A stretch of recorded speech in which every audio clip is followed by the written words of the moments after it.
Il tiglio ha il periodo balsamico proprio a giugno, quindi io vi consiglio di raccogliere le infiorescenze ed essiccarle per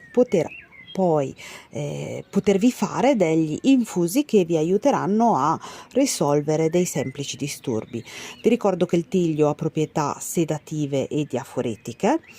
quindi ad esempio se lo associate al sambuco